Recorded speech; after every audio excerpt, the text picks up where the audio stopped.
Donc séparation de fréquences. On commence par faire deux calques. Donc on duplique le calque de background. Le premier, on va l'appeler low pour basse fréquence. On le reduplique souris droite. Dupliquer le calque. Donc là, on va l'appeler high pour les hautes fréquences. Une fois qu'on a donc ces deux calques, on fait CTRL pour sélectionner le deuxième. Et puis CTRL G pour en faire un groupe. Donc là, on a un groupe. Et on peut le développer pour avoir ces deux choses. Donc sur le low, on applique un filtre de flou gaussien, et puis on règle comment ça s'appelle, le curseur pour avoir perdre les détails mais avoir toujours un petit peu de choses quand même visibles. Et sur le côté high, on fait image, appliquer image, on utilise le calque bas et on lui fait donc une addition, et comme on l'inverse, ça fait une soustraction, et donc une échelle de 2. On passe en mode lumière linéaire, et là on va révéler l'image. Donc si on fait avant-après le groupe, c'est exactement la même chose. Sur le calque bas, on utilise un pinceau mélangeur. Il ne faut pas qu'il y ait de couleur dessus. Et puis à peu près ces réglages-là, enfin, on peut faire d'autres choses. Et le jeu, c'est en fait de prendre de la couleur et d'aller la pousser ailleurs. Donc plus c'est humide et plus on va avoir un effet fort.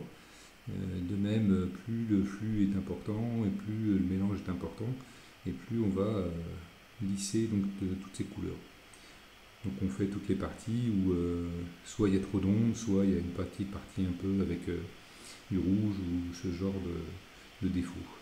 Donc on peut zoomer pour aller, par exemple ici, refaire le nez. Et donc avoir quelque chose qui soit moins contrasté. Donc là on prend donc du côté où on commence à cliquer, on prend la couleur pour aller la mettre ailleurs. Donc là hop, on prend du blanc et on va le mettre plus bas. On peut faire la même chose un petit peu partout, bon là on va pas jusqu'au bout.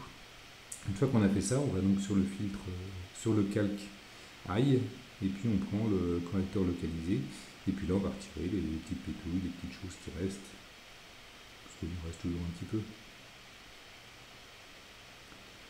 Voilà, donc là on s'amuse. Souvent il faut zoomer, dézoomer, pour aller voir les choses, et puis voir l'effet que ça rend. Là on a pas mal de petites choses sur le bas là. Donc peut-être qu'il va falloir retourner sur le calque de l'eau. Ça va peut-être être une solution. Voilà.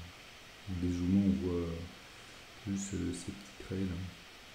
Voilà, je pense qu'on va aller sur le lot. Et puis on va aller reprendre le pinceau mélangeur. Même réglage. Puis on va aller pousser un petit peu de couleur pour aller uniformiser toute cette zone. Voilà. Donc sur le lot, on a la couleur et la luminosité. Et sur le high, on a les détails. Voilà. Donc avant, après. Avant, après.